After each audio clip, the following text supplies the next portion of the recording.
This is the Ring of Honor, a.k.a. Shane T, boy, the baddest champion you ever seen, boy. This is Mr. Anderson. This is good old JR Jim Ross, and you are listening. You're listening to Knockouts and Three Counts. Cover! We got a career world champion! That might be one of the craziest knockouts I've ever seen in my life. Knockouts and Three Counts is the podcast, baby! It's the real deal, baby! Knockouts and Three Counts starts now.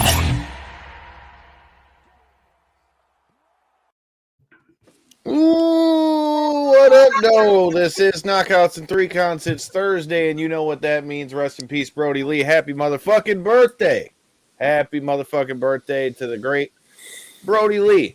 Anyways, now that we've gotten that out of the way, then we got to be talking about the company that Brody was working for in AEW and talk about Winter is coming. We got an hour time limit draw to talk about between Bryan Danielson and the Hangman Adam Page, and yeah, luckily Hangman didn't lose any of his teeth, but yeah, there's plenty of shit to talk about on a Thursday. So how are you gentlemen doing? If you guys are joining the stream, let us know you're here in the comments. If there's anything you want us to talk about, as you can see what's on the table in the description, let us know. As per usual on these bi-weekly shows that we've been doing, I'm usually in a way better mood come Thursday because I know I just got Friday ahead and then the weekend and we're back at it again, but I at least got that 2 days to look forward to every week. So Fuck you. A little pumped up on a Thursday and, you know, just ready to get my self-scheduled, nice, easy Friday. I don't have to worry about somebody else fucking my schedule on a Friday or nothing. That's just, you know, clean sailing. There you go. Yeah, well, fuck you. Some of us are still slinging the mail. Hey, but, yeah, I'm still you, slinging doors. My job ain't easy. It's just I get to. Nobody said it was. I just get to schedule the days when I have to fuck myself over. That's the difference, right? Well, I mean, pretty much every day has become get fucked over at the post office. How about you, J-Bone? I heard clearly you don't got the Rona. That's a good thing, but fuck. Man, I'm doing all right, man. I'm ready for these fights this weekend. I'm fired up, man. I watched that AEW stuff last night. Caught up on everything, man. Good shit. Ready to fucking talk about all the good shit we got coming up, man. Good. I mean, yeah, dude, it's been a lot of fights going on. It's AEW going down. Like I said, if you guys missed Tuesday's show, we had a great talk with the Kick Demon, Janai Kai. We talked about everything from Twitch streams to Chevelle and people I wanted to kick in the face in mosh pits and, yeah, a lot of things. So if you didn't get to check that out, make sure you check that out in the link. But like you said, J-Bone, there's a lot to talk about here. Where do you want to start first? You want to start with Winter is Coming, or how are we starting today? Let's start there. I always like to start with the wrestling, man. I get fired up about that. So, okay, what are your thoughts on the fact that we saw an hour time limit draw on TV for AEW? I mean, I'm not. I liked it. So, well, all right. So here's the thing. So maybe it was a little too much for TV time. Granted, like people get invested in the first hour of TV, right? That's when you really want to pull them in.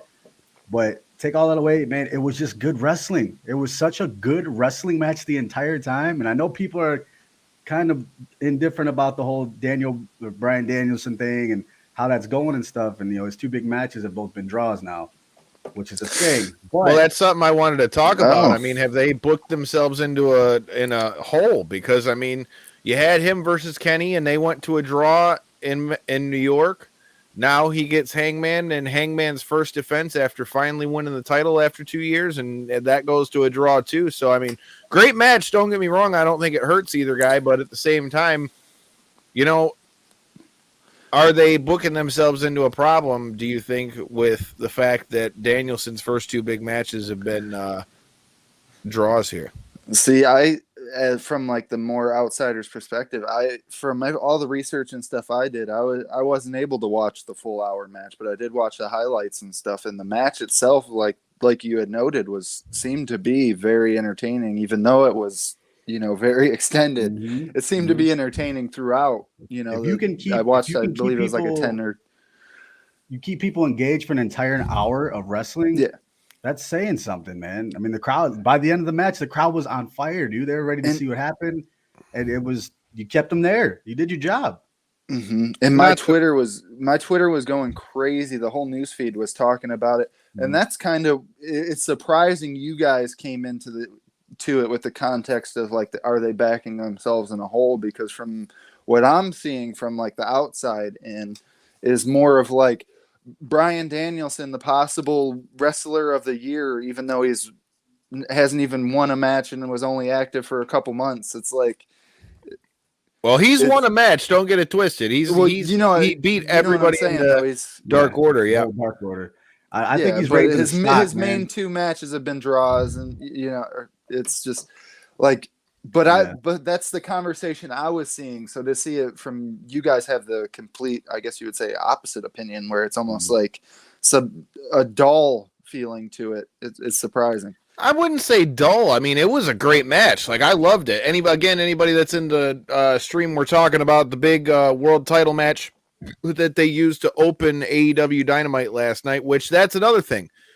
I like that AEW isn't afraid to put on the big match right off the rip, because in a lot of ways it forces people to, be watching when it starts. When I say back themselves into a corner, I don't necessarily mean that I enjoyed the match completely. Not saying I didn't enjoy the match, but what I'm saying is if Bryan Danielson keeps tying every time they go for a world title, then, are you going to get into a point where fans start just automatically assuming he's not going to win? That being said, you got to give kudos where it's due to Bryan Danielson too, because when he was in WWE, he was like the ultimate babyface.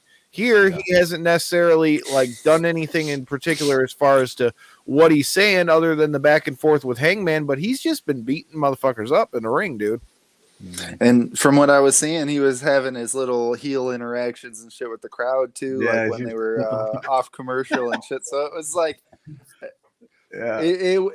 that part of it was surprising from the highlight video I was watching. It was surprising for sure. I think he's raising his stock, man, honestly, because now those, like you said, those two most important matches he's had there have been draws. So he never lost. He didn't lose. So he's definitely one of the main players in the title picture. I think it's just more important what they're going to do next with him. That's going to be, the selling point, because obviously he can't go back and start beating up the Dark Order again or somebody else. He's right in the title hunt. He didn't lose. So, I mean, you'll have to see how it plays out for sure, because it's interesting though, because then again, like you said, Danielson didn't lose, but then you've also got, Hangman. What are you going to do? Because you don't want him to look weak as a champion either. Right. Well, maybe it all boils down to like really the fact that he came into the organization with such star power and acclaim and stuff like that. I mean, he was realistically the second biggest signing, if not equal footing to the CM Punk, announcement and stuff. I mean, that's arguable with him coming the way he did. Yeah, and so with everything the way it played out, like his star power generated a certain level of match and stuff like that, like immediately to the title and stuff like that. But because he wasn't in AEW for that long, maybe they didn't want him to be the belt holder for them immediately, because they did want to continue to build up these guys that they've worked with for the last couple of years. So what better way to bring him into these awesome matches that he keeps having with people, have him play out to a draw where you build up people like Hangman and stuff like that. And then, another 6 months, year down the line, you can play this match either again, or you can, whatever the case be. I feel like it's a really good way to play it out. Honestly, I'm not mad at that at all, because I mean, at the same time, like you mentioned, I mean, that was another thing I wanted to touch on from the match, in that I like the way that the storytelling that they had in there, because the announcers did a real good job of explaining what was going on as we went. Like Taz explaining the fact that AEW's corners are squared off instead of round, so the edges are what split, Hangman's head open, or the fact that everybody knows that Hangman's finish is the buckshot lariat, but Bryan Danielson stomped the piss out of his arm the whole time, so he was having a hard time doing it. And then to have it end up to where in the last 3 seconds of the match, he finally hits him with the buckshot lariat. It's got him knocked the fuck out, and the time goes out as he goes to pin him. Because it gets you right to that point. And I mean, and it tells you, And it tells you just like what you've always heard Ric Flair say. You know, you always heard Ric Flair say, you get them just close enough to where they think you're going to beat you. And then, you know, because then the thing is, then there's money in the rematch, which there will be money in this rematch. For any of you guys who are checking it out, where do you think we go next with Hangman versus Danielson? But I definitely don't think it's going to be the last time we see them. J-Bone, what do you think? What were your thoughts on the story they told in it? Going back to what you said about the finisher, like I think that's something that we don't do in wrestling now as much. I mean, like look at the super kick. 15, 20 years ago, the super kick was lethal, dude. Now everybody and their mom is using the super kick. You know what I mean? It's just another move. But the buckshot lariat, everybody knows if you hit that, you're about to take it home, man. So you're protecting the finisher, you're protecting the finish. So if that happens and it's a false finish, bigger pop, bigger holy shit. It's the way you should be doing wrestling. I love it, man. But I hope we see more of that. The only thing that sucked, and I mean, I get what they're doing, and I've always said this. Did the picture-in-picture bother you in the middle of that match? No, I see when you mentioned that earlier. I mean, not really, because if you think about it, like I'm old school, man, for wrestling. Like you go back to primetime wrestling, you see all that. Like the promos would pop up in the bottom of the screen, like for something that was not even relevant to the match that was on TV. So like they'd cut the sound of the match, and you got like Bobby Heenan down there just going on his rant or something that's not even involved in nothing. I feel like it's different if it's the show, but the commercials, the commercials, it's hard to like. They're like, you don't miss a minute of the action, but I can only see this little tiny square of it, so I can't really like, And I mean, don't get me wrong, I get it. You got to pay bills and all that stuff, but I don't know. I've never been a big fan of the picture-in-picture, but I mean, that match was great, dude. I mean, and the fact that, and I heard Dave LaGreca talk about this a little bit earlier on Busted Open. But, I mean, when you think about match of the year and, wrestler of the year for 2021, I mean, shit, Bryan Danielson might have to be up there even without winning a championship. Between the banger that him and Kenny had in New York, then you have this match that's an hour draw with Hangman at Winter is coming. Granted, he didn't win the title yet. But, I mean, if you're talking about match for match and a guy who, has been consistently putting out bangers this year, I mean, Bryan Danielson might have to be in the running for that too. Yeah, absolutely. I seen something earlier today on they were talking about potential wrestlers of the year, and one that's going under the radar is Christian Cage because he's the only one that wrestled for all three major titles. He wrestled on Impact main event. What else was it? AEW, and then where else he wrestled? He wrestled somewhere else. I can't think of the other one, but there was a big argument about that and how the dude was in retirement, so for him to be considered, that's a huge accomplishment for him. So I don't know that I can put Christian up there as far as guy of the year, but I mean, look, dude, we've been blessed with a lot of people to come back this year that nobody ever really thought were going to come back. So that being said, I'm not at all complaining about that either. Also on Winter is Coming, we saw, and again, I've said for a long time, Aleister Black, Malachi Black, whatever you want to call him, that guy's promos and the way that they're doing these vignettes and stuff has been dope. We saw, him talk a little bit more in depth about the House of Black. So, J-Bone, what do you think we're getting out of this one? Do you think that we're going to see like a full-blown stable by what he's saying with the House of Black, the way he spit the mist on that guy in the video? Yeah. Or, where do you see this going? But regardless, it's interesting to see how things are going with Malachi Black. And, I saw Griff Garrison called him out. I don't know that that's going to end very well for him. Yeah. But what are your thoughts on the House of Black? I like it, man. It's good because this is another situation where it's a, guy was in NXT, WWE, and he really didn't get to showcase his creativity when it comes to this stuff. So now he's getting a chance to do that. I think it's going to be good. Not to mention, we already know the story of Brody King. If nobody's heard, he signed with AEW, so it's probably going to coincide with that. Not to mention, I really think AEW is going to start bringing in the whole trios thing. The trios matches are going to be highlighted, I think, which is a good thing. So the more stables, the better, if you ask me. I think it's going to be good. And for those that don't know, I mean, it totally would make sense I've sung the praises of Brody King for a long time, from when he was in Ring of Honor. I tried to get him a few times from Ring of Honor. I've always been a fan of Brody King. And for those that don't know, I mean, the reason why that's relevant to Malachi Black, I mean, they're the current PWG tag team champions too. Yeah. So it's not like they personally, between those two, don't have, a connection too. So it'd be interesting. I don't know that I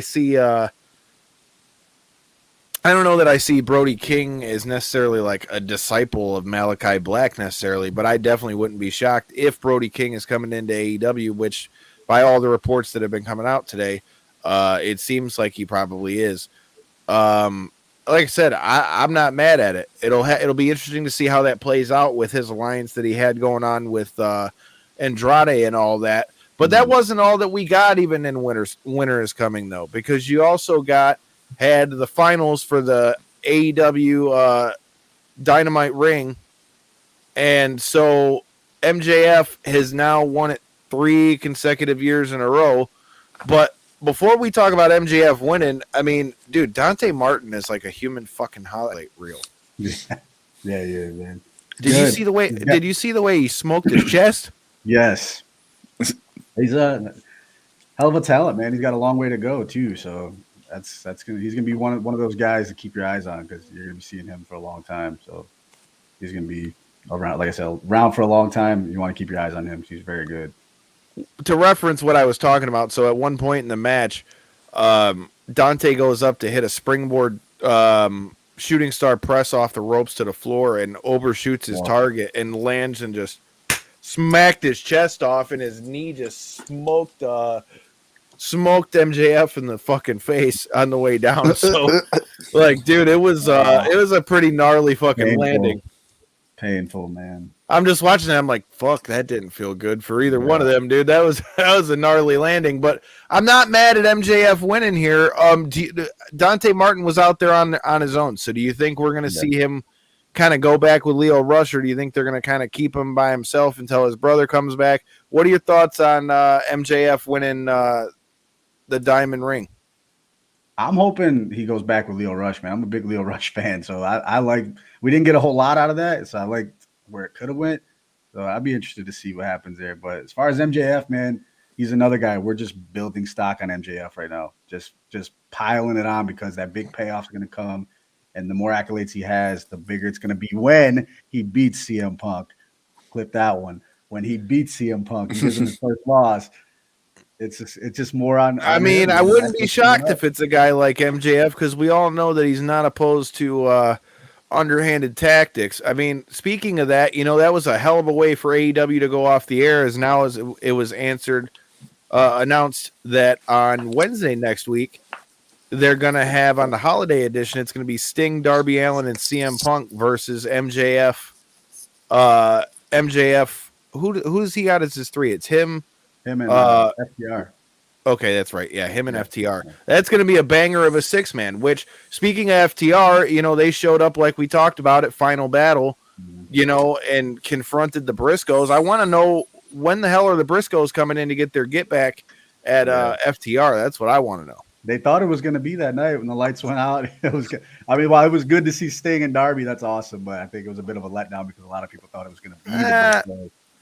I see that on Twitter. People are like, "Where are the Briscoes? Where are the Briscoes?" It's like, I feel like the Briscoes should have had like their spot, but at the same time, it makes sense with Darby with all the shit with Sting. So I hope at some point we're gonna get to see the Briscoes in here, because man, let's ease into it. You know what I mean? Like, let's we don't gotta push it like that.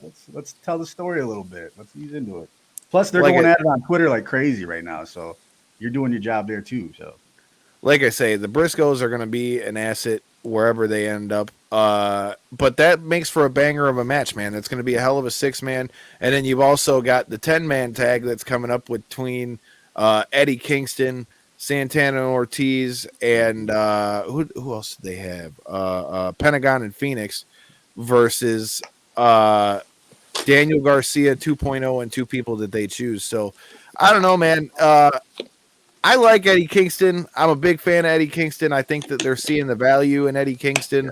I like how he's still kind of throwing out his friendship with Mox out there. Like, Mox ain't here, so I can't tag with Mox. What are your thoughts on the 10-man, dude? I like it. I like that too, man. Like, I noticed AEW, they're doing a lot of like these extra matches. They're getting talent all in the ring together, which is good, because we're showcasing people maybe that wouldn't get on the card every week or something like that. But like I said, I think they're easing more into that trios thing because you're seeing a lot more trios matches. Now you got the 10-man matches. I think they're really trying to see the engagement of people on where these things are going to go. That way, maybe they'll come back with some, trios, tag team titles, all that stuff. So I think they're just kind of dipping their feet in the water, testing the waters with all these like bigger matches right now. I think you kind of hit the nail on the head, really, with the whole like they're trying to fit in as many people as they can because the roster is starting to get not bloated by any means, but they're definitely is bloated. You had it right. Bloated, yeah. But see, I wouldn't say bloated because they're the legit number 2 that everybody's excited to watch all their stuff. So it's not that they're bloated because at any given point somebody could just pop onto anything. It's not like they're sure, but you can only have so many spots though. Yeah. You can. Like, that's why guys like Brian Cage ain't on there. Right. Yeah, but when you're running 2 separate programs twice a week like that, and then you have the availability to fit in pay-per-views and stuff like that in between and stuff, I feel as though, I mean, I don't know numbers, why, like actual legit numbers, but in their situation, it's good. And they also run AEW Dark too all the time, which is another way they get all these guys going too. So the more the merrier in instances like that.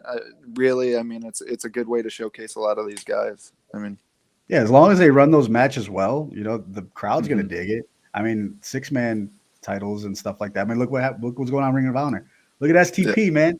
You could be. I was just about to say. Have Shane and them show up with the belts and tell the Young Bucks what time it is, and we'll see what's up with that. If you guys haven't got to see it, make sure you check out the chat we had with Shane Taylor before Ring of Honor Final Battle. You'll see a clip from that in a little bit when we get time to talk for the UFC fight night this weekend and his cousin Belal Muhammad versus Stephen Wonderboy Thompson. In other wrestling news that we got to talk about, it's been reported that Kevin Owens has re-signed with WWE. What are your thoughts of Kevin Owens re-signing with WWE, J-Mo? All right. So, I mean, the wrestling fan in me would love to see him in AEW. I think we all would because it's just a better showcase for creativity for wrestlers over there. But let's be honest, man. The dude's a grown-ass man. He's got a family to support. So if the money figure's coming in right, hell no, I don't blame him for re-signing with WWE. That's they're the money tycoon over there. You get a good dollar sign thrown at you, you're protecting your family, man, and their family and their families. You know what I mean? He did the right thing. Whatever's lucrative and good for him and his family, that's what he should be doing. So I think you feel as though that was the case, though? He got offered more by WWE? Oh, it's 100% what happened because they won't. They're not going to throw out numbers for a little bit. But I mean, that was the first report is that they offered him such a lucrative deal to stay. Not to mention, Kevin Owens isn't stupid. I would imagine that in that new contract, it probably has something in there as to, him being worked, for him to not go over there. Because here's the thing, too. And when I say top heavy, like when you look at a main event picture, you can only really have 2 or 3 stories that are really like top stories at any one time. So if you bring another guy in there like Kevin Owens or Kevin Steen, come in there. I mean, you already got Adam Cole up there with them. You got the Bucks. You've got Kenny. You've got Cody. You can go down the list. You add another Kevin Owens, that's another big name that's going to get added to that whole mix and shit. So for me, I also understand that I would imagine WWE probably wanted to hold on to him to know his worth as far as the main event picture. I would just hope for his sake that along with getting paid, I hope that we'll maybe see a little bit more from Kevin Owens, but we'll have to see. I mean, because like I said, from all outside purposes, it looks like Johnny Gargano's gone because he's already got his Pro Wrestling Tee store up. Very interested to see where he ends up. And then you still got Sami Zayn's contract is coming up too. So it'll be really interesting to see as some of these contracts, expire, just how many people are going to go where, if they go anywhere, and how many of these people are WWE going to try to retain on this one. I definitely understand why they'd go after Kevin Owens though, because he's going to be money regardless of. Yeah, he's a top guy, man. You got to keep him around. If you're capable, you have to keep somebody like that around. I mean, yeah, he from everything what I've seen of his work, he does put on good stuff, puts on good stories. Like the build up to his matches and stuff are just as entertaining as the matches themselves. And I'm not saying that in like a negative way or anything like that, but to be honest with you, I'm almost surprised they were willing to throw the bag because of the fact he did make such a climb towards the top and everything, and then has since kind of petered off. For them to be willing to then, but that's got to do with how they're bag. booking him, though. When you look at it, he's won all the titles there already, too. But if the story, the people behind the scenes didn't have the interest to do it while they had him under contract, what makes them so interested now to re-sign him under another contract? Because they don't want to take another chance. They don't want to let what they built go to AEW, because he would be one that obviously that's going to be the first pick that somebody's going to say out there because of his history with the Bucks. So there's a reason just in and of itself that they'd want to keep him. But I mean, creative is a problem regardless of where you go, whether you go to AEW or WWE. But I mean, you're totally right, as far as, what we've seen from Kevin Owens. But again, I would imagine if he stayed there, I would like to think that would mean they know what they've got in him. So we'll kind of have to see how that whole thing plays out.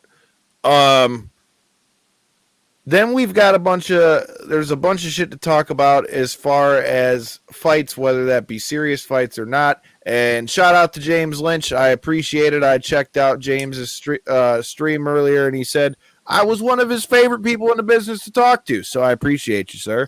I appreciate that. So, yeah, man, we'll definitely have to bring James Lynch back on here. But before we get off the wrestling end, this Tuesday, for any wrestling fans that are checking this out, you might want to check it out, because we're mending the worlds of J-Bone and his music, and we have another set of champions coming on to come see us on Tuesday. You're going to have the return of one half of your NWA Tag Team Champions, the front man behind Monster Wolf, Mecha Wolf, whose partner is Bestia 666 of NWA, your current NWA Tag Team Champion. So we'll be talking to Mecha Wolf this coming Tuesday. So all y'all people in Puerto Rico that checked us out last time, come on, we're gonna talk a little bit about his new music. We're gonna talk about NWA. We're gonna talk about them having the NWA tag straps.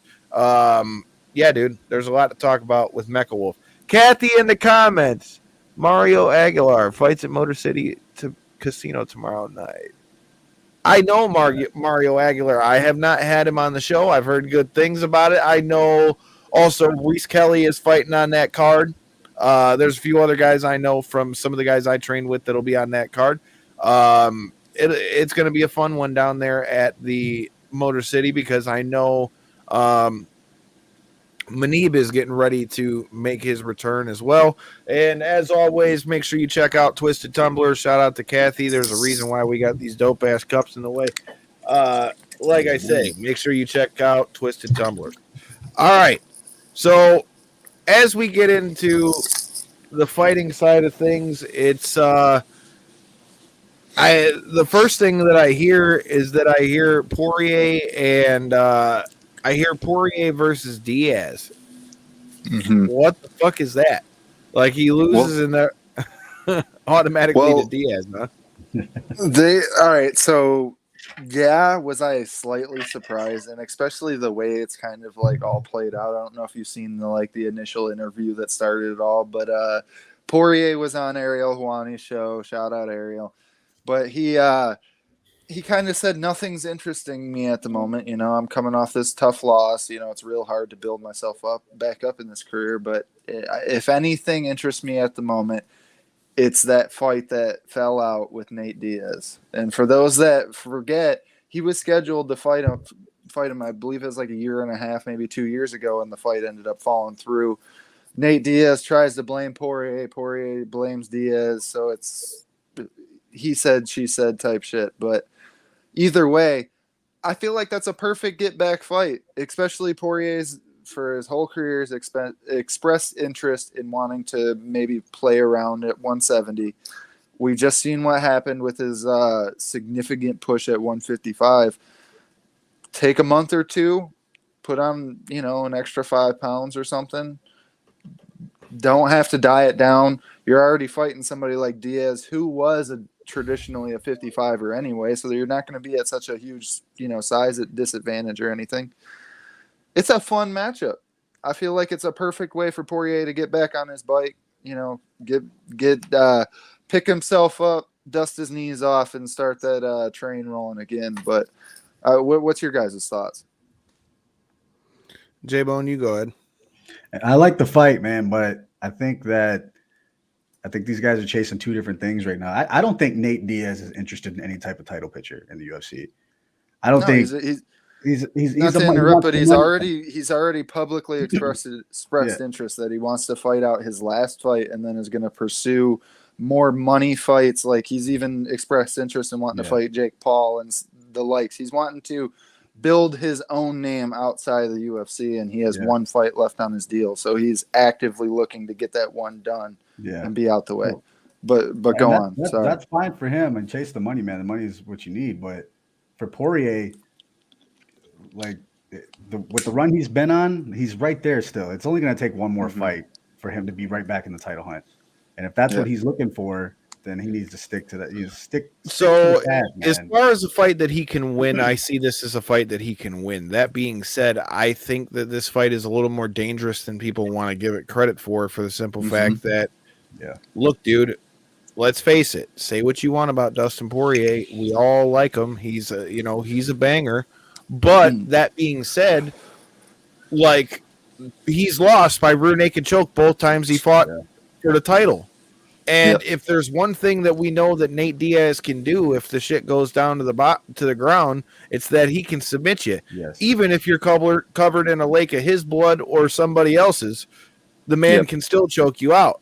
So to me, although, yes, I think it's a high enough profile fight that if Poirier wins, he could totally, boost himself back up. I also don't think it would have been such a bad move for him to go back in the gym and make sure that his jiu-jitsu was a little bit more tighter and a little bit more on point, because if there was ever a guy that if you get caught slipping on the ground can catch your ass, I mean, just ask Nate Diaz. I bet you he's still not surprised, motherfuckers. So I'm just saying, like, that's why I say, yes, is this an interesting fight? Sure. But it's also a fight that Poirier better make sure that he's on his P's and Q's. Because imagine if he loses to fucking Diaz on the way out. I mean, that's a very valid point, right? Like that it would be my only critique, and that was my biggest worry. And I didn't even I was thinking it all week internally, but I didn't want to vocalize it because I feel like if you put it out there, shit happens, And I wanted Poirier to fucking get that belt, but I did kind of feel like with how many submission wins we've seen from Charles Oliveira, it was kind of like, that's going to be a tough hill to climb, man. It really is. I feel like if there was anybody that had the belt at that given time, that was a tough one to fight. That's like him stepping in against another Khabib. It might not be at the same level of dominance by any means, but I mean, that's like you said, that's the top tier of that weight class, though. I mean, and that's the thing. As long as, and for him to go in there and beat a guy like Poirier, who everybody was pretty much saying was like the uncrowned champ. Well, now what the fuck are you going to say? Everybody needs to shut the fuck up and put some respect on Oliveira, because at this point, who's really left for him to beat? Obviously, Chandler couldn't do it. Obviously, fucking, now we've seen Poirier couldn't do it. I mean, who's left going to do it? You think that Conor McGregor, if he comes back, is going to serve him any more problem? I don't think so. Like, I mean, I really don't see anybody at the top 5. If Poirier wasn't doing it, Oliveira might hold on to this son of a bitch for a while. So him versus Islam Makhachev, if he beats Dariush, is going to be a fun fight. I feel like he's going to, and I hate to say this as a Justin Gaethje fan, I feel like Gaethje's not going to have much for him unless he's able to chew up that leg or something and get to him early in some way. But realistically, I feel like what we've seen yet again from Gaethje on the ground, it didn't look too promising. I mean, I know a lot of people haven't been necessarily able to get him there, but well, I mean, his takedown defense is great, though. Yeah. Well, that's what I'm saying. Not a lot of people are able to get him there, but the way that Oliveira was able to implement his I want to throw air quotations out on this, takedowns against Dustin, they were not traditional at all. It's not like he was shooting doubles or singles, man. He was like collar tying, getting doing sweeps, jiu-jitsu getting takedowns. trips. Well, that's what I'm saying. And a lot of guys like Dustin Poirier, a lot of the American fighters, Justin Gaethje's, the Chandlers, the so on and so forth, they're used to more American style wrestling where it is the singles, the doubles, the sprawls, the so on and so forth. So when they're defending off these, sweeps and clinch work, takedowns and stuff, you could tell it was very frustrating to Poirier in there that he wasn't able to do anything. And I feel like the Weighing In podcast kind of summed it up very well. Josh Thompson said, I don't think there was as big of a jiu-jitsu discrepancy as Poirier was showcasing. I feel like he just was so underconfident in his skills and did not want to get put and exposed in that spot that he was just willing to just shell up as much as possible and then still ended up, getting finished with it. So it's like, there may not be as much difference in how good as far as, with Poirier having a black belt in that too. But I mean, yeah.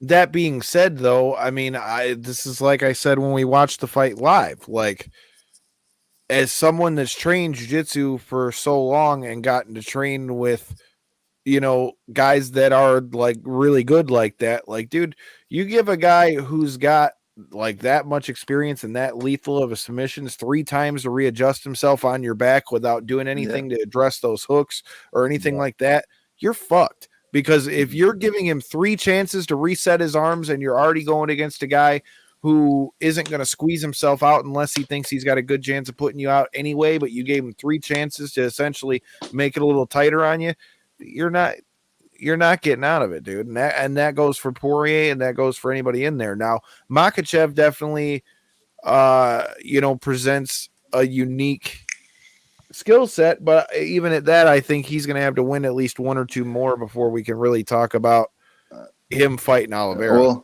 Well, Dariush is 3, right? And Makhachev, I believe, is 5.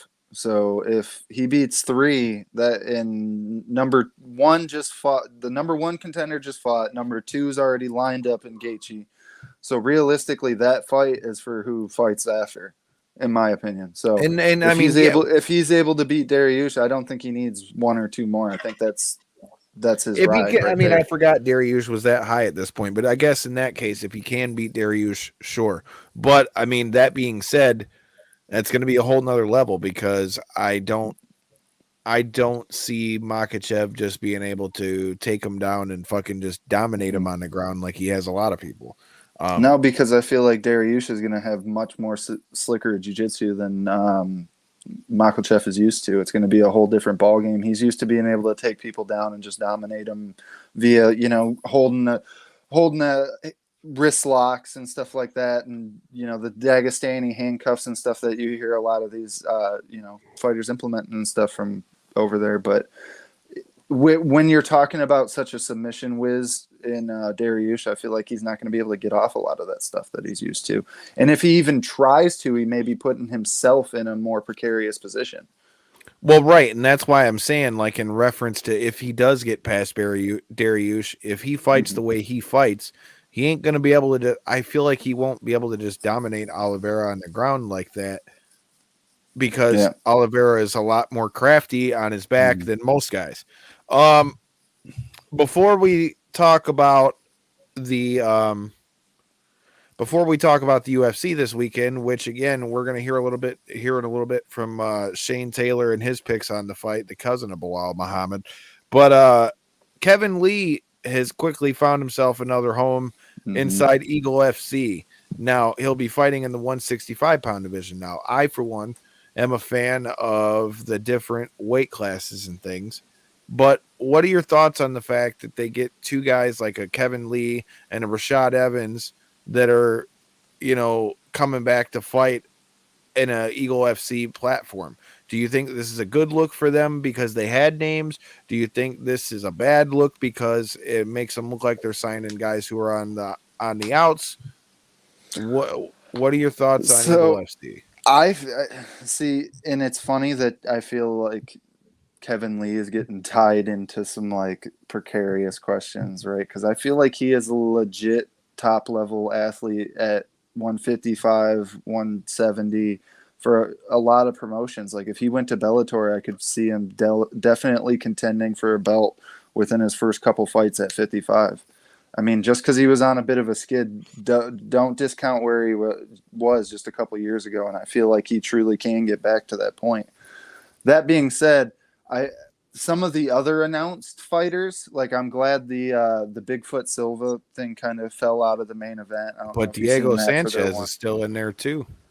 Diego Sanchez is being rumored and stuff like that. And Diego, though, yet again, like in his last couple fights, if it wasn't for his crazy ass fucking head coach, I feel like it wasn't Diego looking terrible. It was his fucking coach making him look that much worse. Like Diego as an athlete wasn't like going. Diego can still bang with anybody, but like let's not get it twisted. Diego's on the twilight of his career, regardless. Yeah, absolutely. Of whether he signed a deal with them or not. Well, that kind of gets to the whole point that I was getting to with all this. I feel like the Bigfoot Silvas, maybe even the Rashad Evans ones. I'm a huge fan of Rashad Evans, so if this ever makes your way to your ears, Rashad, big fan. Don't know if you should still be fighting, man. And going to Eagle FC and stuff, like you hear a lot of these announcements that they've made. I feel like the Kevin Lee one does not fit this role whatsoever, but they're just kind of pulling whatever free agent star, they're basically pulling all the main event fights for all these like indie all the stuff we hear about, like, oh, this guy's going to fight this guy going to fight this guy on the like indie MMA scene. They're pulling like all those guys and trying to sign them for like their main event because that's going to be like enough to generate a couple eyeballs. But I don't feel like that's the way to go. Eagle FC's already done an amazing job on Fight Pass. For anybody that's checked them out, their events are extremely entertaining. So I feel like it's going to be a continued climb, especially with all the athletes and stuff that Khabib has exposure to. So it's going to be really interesting, but I get where they're going, trying to sign these guys so they can get the eyeballs early, but maybe 1 or 2 fights at most, man. Don't put these guys through like the ringers trying to, make them your champs and shit like that. I was just going to ask that. Does not fit that role. What are the fight contracts like over there? Because I haven't really looked into it. But I heard they're getting paid in Bitcoin. Well, in just Bitcoin? Kevin Lee, at least just Kevin Lee is. That's like it's an what's the amendment to his contract that he wants to be paid in Bitcoin, essentially. But that being said, they've been pretty lucrative from what I've heard. I mean, they're pulling a lot of fighters from all over the place, and they're trying to put on I read somewhere, I think it was like 18 United States events throughout this next year or something. So if they're trying to really pull that off, that's like in some months you're going to be having to pull off 2, maybe even 3 events to make that schedule. So to do that, you're going to have to sign a lot of guys. So they're definitely throwing some money around, and they have significant Russian backing being, with the whole Khabib thing. So they've got money behind them to do stuff like that, Yeah, I mean, I guess we're going to have to keep an eye to see how Eagle FC lines up, but that's not all that's going on this weekend. You've got Jake Paul versus Tyron Woodley too, and I want to see this fight. This is not a trailer. No. This is Showtime now. No, this is Showtime. Showtime, baby. Okay. We're moving Everybody up that's joining the stream, we are now talking Jake Paul versus Tyron Woodley too. If Tyron Woodley loses, is his fucking resume gone to shit, or is it already gone to shit? What do we think is going to happen with Tyron Woodley versus Jake Paul number 2? I want to see it, but at the same time, I almost feel bad for Tyron Woodley at this point because I feel like he's all but like pimped and prostituted himself out to where now if he doesn't win this fight, like he's basically like pissed his whole legacy away because like they basically made him look like he's begging for this rematch, and he could have won the first time if he'd have just kept the pedal on the metal and hurt this kid. So I don't know, man. I don't know if I see anything going necessarily different other than there may finally be a sense of urgency for Tyron Woodley, because if he loses again, dude, fuck. And my whole question is, does that sense of urgency just end up fucking him in the long run? And do we just end up seeing Tyron getting knocked out trying to chase a knockout?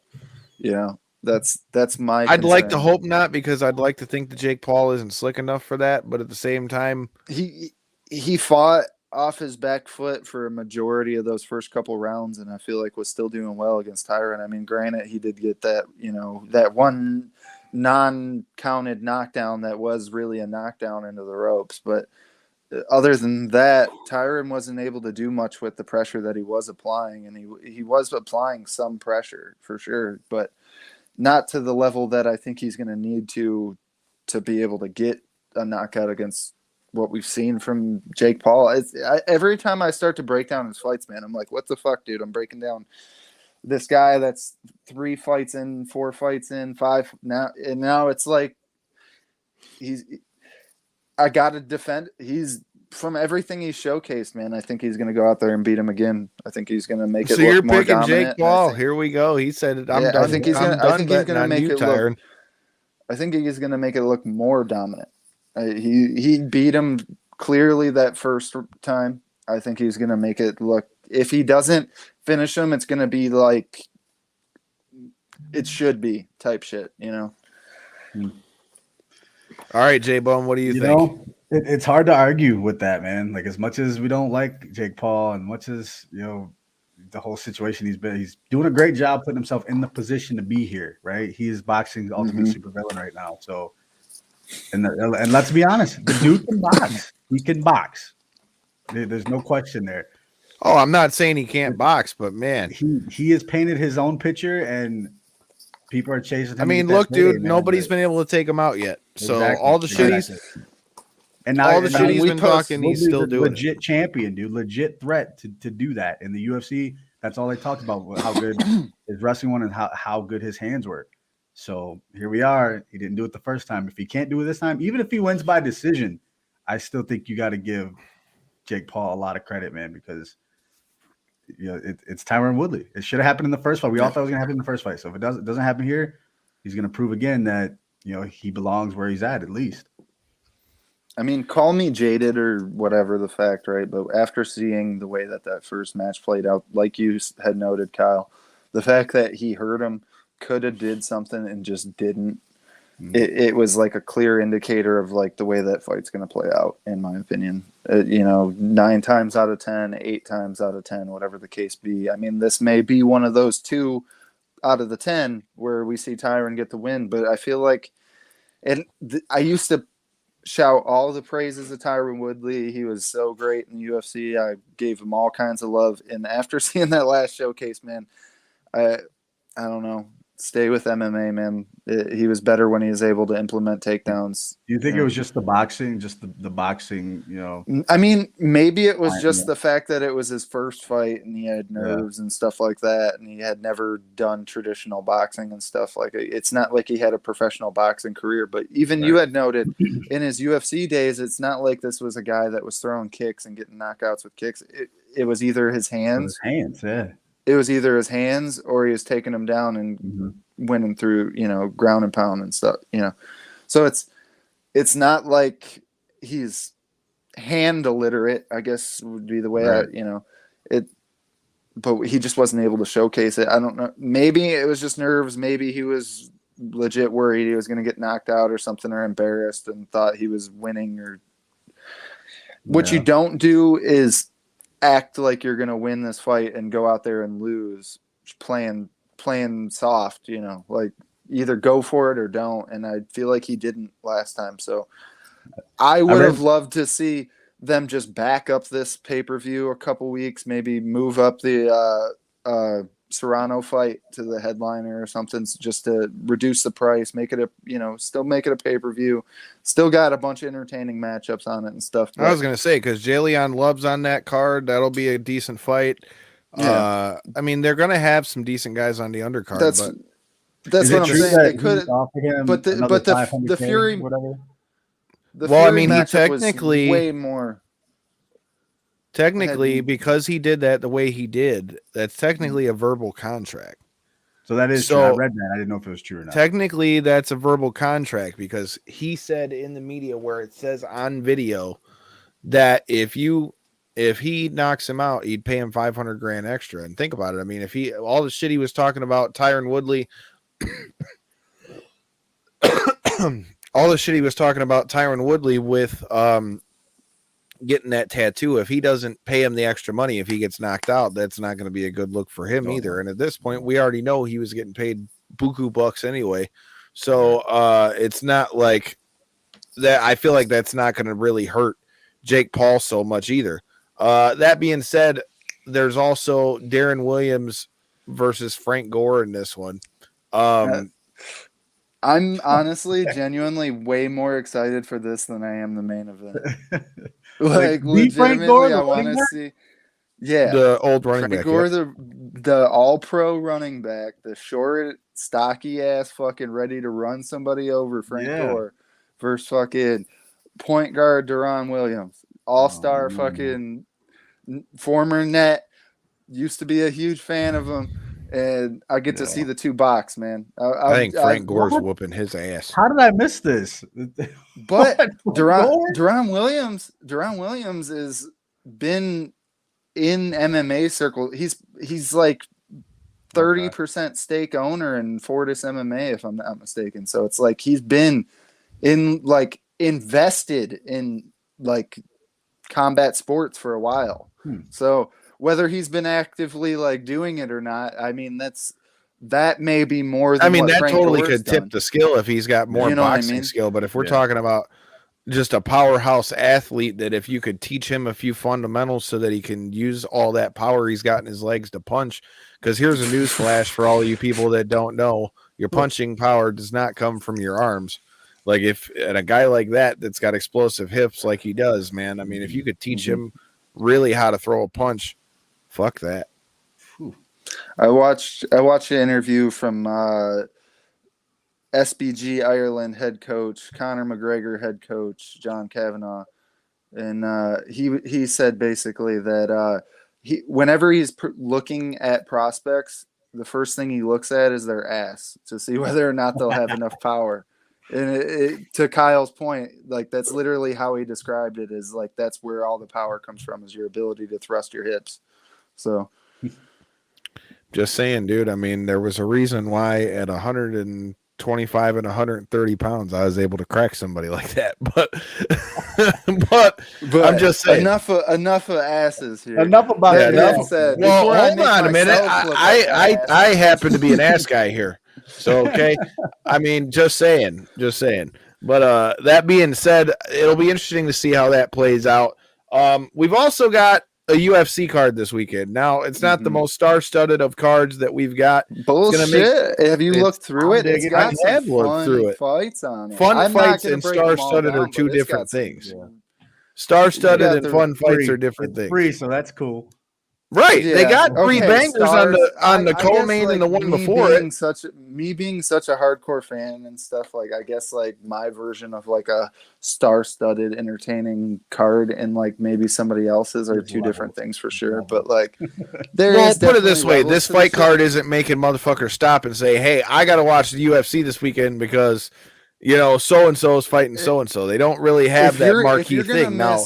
If you're gonna miss Cub Swanson versus Darren Elkins, you're gonna miss a That's fucking gonna be a banger. banger. I'm not You saying know they what don't I'm got saying? banger fights on there, just like this fight that we're gonna get ready to talk about, Mhm. and Belal Hammond versus Wonderboy. I'm not saying it doesn't have good fights, but I'm saying if you're gonna put one up on the marquee, this isn't gonna be the one that's gonna knock motherfuckers' socks off with a pay-per-view. singular 5-level or even maybe 4 star power type athlete. On That's the all card I'm getting at. themselves. I'm not saying that it's all not going to be good fights, you but better, it's you better not. hope Derek Lewis don't see this.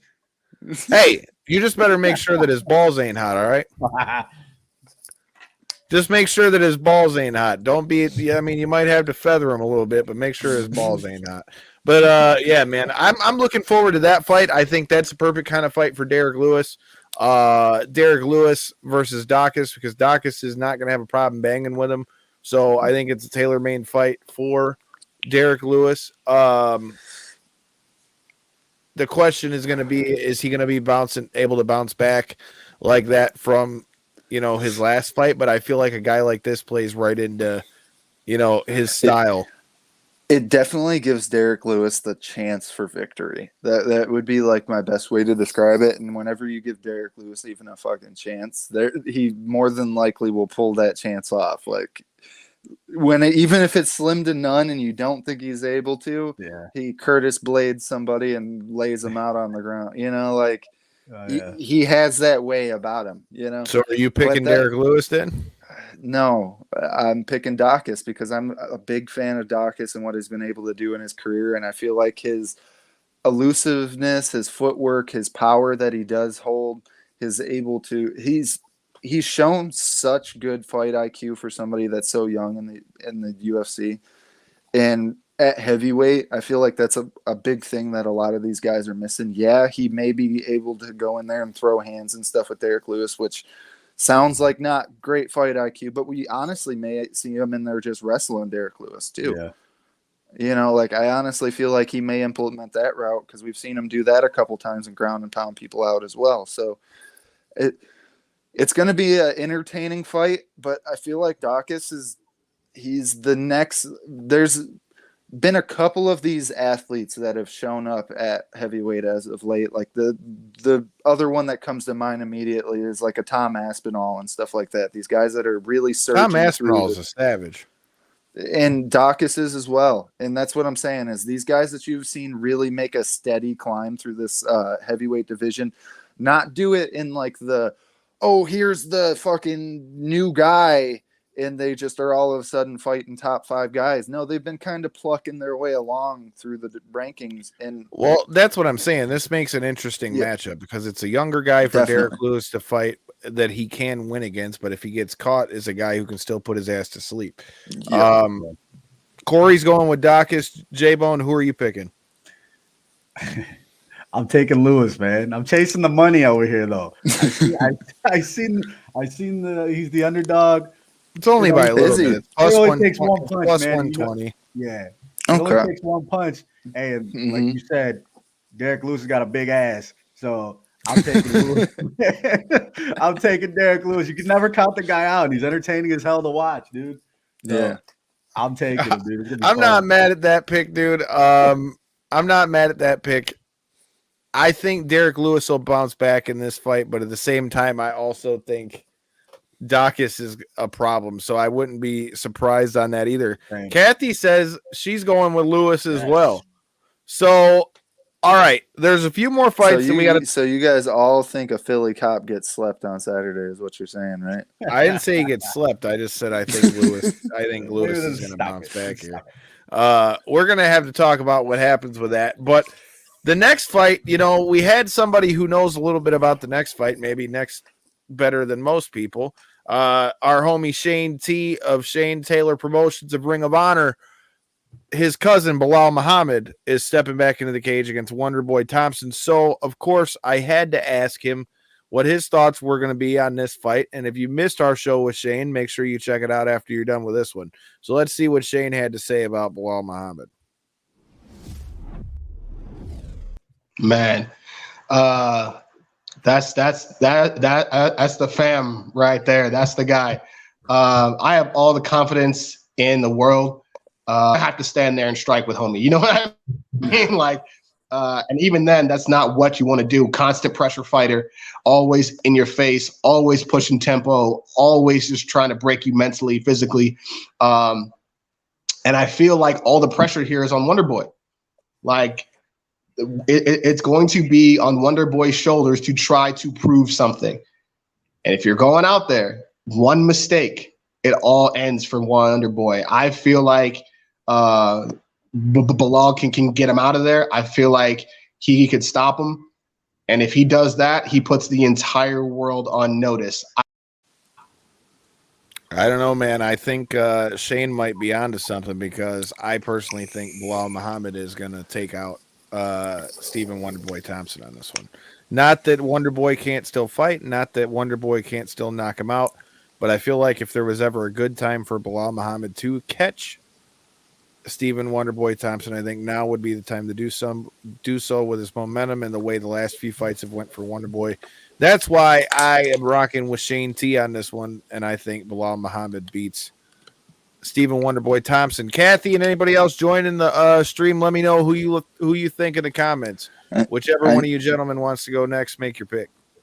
I know you bring up his fights before that, or whatever the case, but he was making a significant, this being Wonderboy, he was making a significant climb towards the top, and he beat the likes of Vicente Luque handily. He was making like a significant climb towards the top, and I feel like if he was able to get this win, he's still only maybe one more win away from getting a title shot.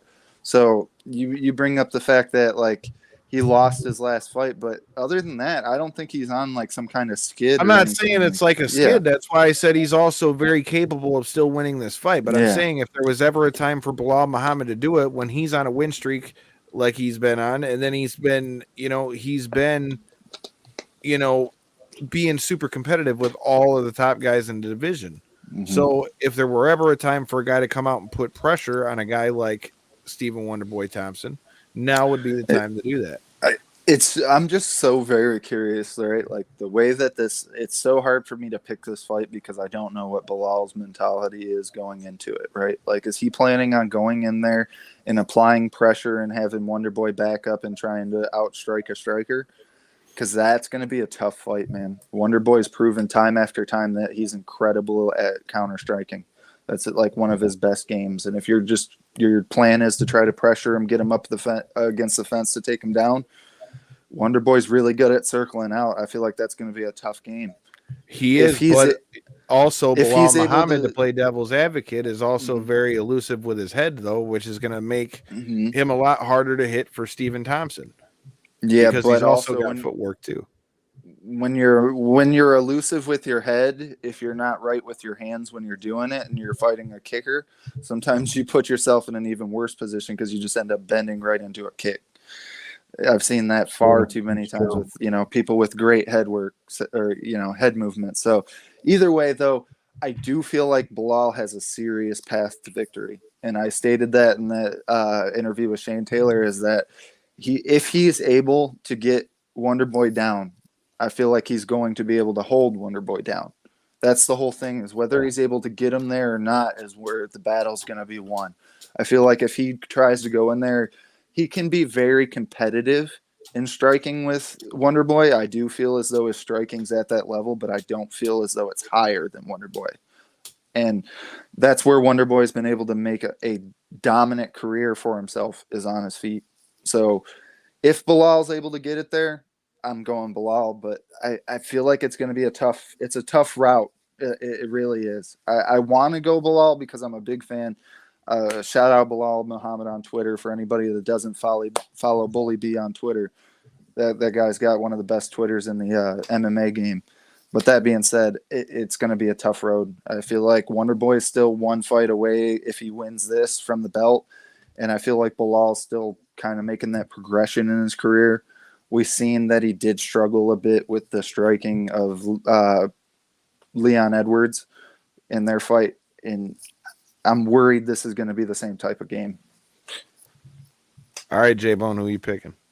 I'm taking Belal on this one, man, but I think so. Here's my thing. So the active fighting, right? So Belal's had like 3 fights this year. So he's very active. Wonderboy, he's had, I think it's 2 since the end of 2019, I want to say, something like that. But like you said, Belal can end it just like that, but so can Wonderboy. And Belal, I think he's a little sharper right now than the more recent years. I think he's going to try to take him down, like you said. Once he gets him there, if he can get him there, he's going to keep it there, because I don't think Wonderboy's strength's going to match him. But I think he's going to grind it out, dude. I'm taking Belal by decision. I could see a decision win too. Also, in the fact that I think that's one of the keys to Belal winning the fight is I think in order for him to win, there needs to be a good mix of his pressure with his punches, and then when he gets in close, even if he doesn't take Wonderboy down, just to make it grimy so that he can't get in a rhythm with kicking and things. So I think that's going to be the key to that fight. And then, it's you also got to talk about Angela Hill on this card. If she loses, I don't know if she's necessarily on the chopping block, but I mean, I would say that it's a pretty good, safe assumption that she's got to win in this fight. Since you got the card in front of you, read me her opponent's name. I know her, but I can't think of the name at the moment. What's Lemos? Yep. Lemos. Yeah, Lemos. She's shout out Angie Hill. Overkill. I'm yet again a big fan. They know what UFC knows what they did when they matched this up, and I really hope we see the best Angela Hill coming into this fight because she's going to need it. Lemos has done an amazing job in the UFC, and she's showcased a real rise towards the top since she's been showcasing her skills. This is going to be a tough one. I feel like Angie does still have a chance for sure, but I'm going to have to lean Lemos in this for sure. I hope Angie Hill gets the win in this one, but it's going to be a tough one for her. The other fight that really sticks out as far as the main card, since we already said that about Cub Swanson, we just saw Ricky Simone's brother in Submission Underground. Ricky Simone versus Hafiela Sunsao. In this fight, I think Ricky Simone gets a dub on this one. I feel like he's able to beat out the veteran. I think it's going to be a tough fight.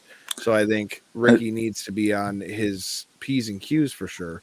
But at the same time, I think Ricky Simone gets the dub in this one. I feel like I lean towards your pick as well. Simone's definitely got the skills, and like I've seen a bunch of media members and stuff kind of talk about this week, is that Simone's been on the rise while Asunsao's been on the decline. Now, with that being said, Asunsao's fought nothing but top 5 talent for 5+ years at this point. And the one time that we've seen Ricky Simone kind of make his one ascension towards the top, he got beat pretty badly by Uriah Faber. So, and that was the whole Uriah Faber return fight, and everybody was picking Ricky Simone, thinking he was the young wild child that was going to be going in there and just pouring it on Faber, and he wasn't able to. Faber's still a G though, dude. Like Faber's not like a young buck. And Sunsau's still a G though. That's the whole point I'm getting at here. Is Sunsao. A lot of people were forgetting. I feel as though he was winning that fight pretty handily against Cody Garbrandt before he got knocked out with that whole slick ass against the fence punch. But he was definitely, in my eyes, winning both of those rounds, if I'm not mistaken, thinking back on the fight. So Sunsau's definitely still got a route to victory if he's able to keep this on the feet, especially. I feel like his striking is just more crisp. Ricky Simone's more of like I hate to say brawler because so many fighters get offended when you use that term. So I'm going to say like he's an aggressive striker. But I mean brawler.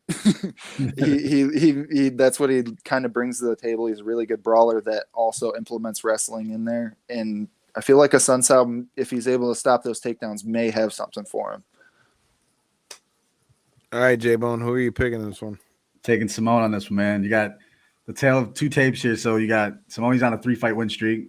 Sunsao's on a 3-fight lose streak. I think it's just going to continue for him, man. So like you said, Simone, I think he's going to knock him out. I really think so. I think that fight against Cody Garbrandt for Sunsao is like, I think it did something to him, man. It wasn't pretty. So it definitely wasn't pretty, but he's taken a significant not to mention the way it happened. It's It's like one of those. I feel like I don't know because I'm not a fighter, obviously, but those showcase knockouts, I feel like do something mentally to fighters, man. Because I mean, look at like Ben Askren. That's going to be you've seen it in the opener. Ben Askren did. Well, Ben Askren cared about that one. I thought you were going to say the one about against Jake Paul because Ben Askren. No. Yeah, you know what I'm talking about. That's going to go down in history. Like it's got to do something mentally to you. And that knockout. I'm glad you actually bring that up because that even goes more towards my point.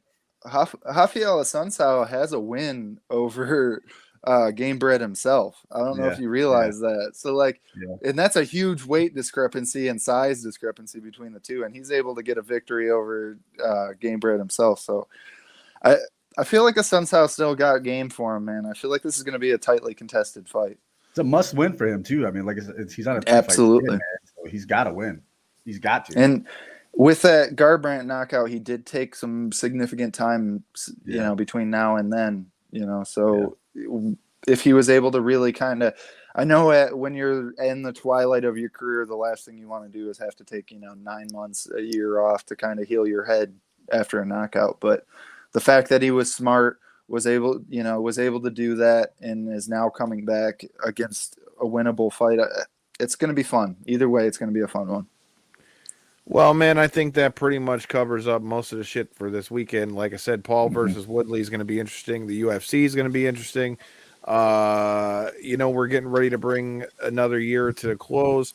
Like I said, you got to stay tuned next week because we have got another great interview coming for you with Mecha Wolf, one half of your National Wrestling Alliance Tag Team Champions. We'll talk to him about NWA Hard Times 2 and what his thoughts were on the return to pay-per-view for the NWA.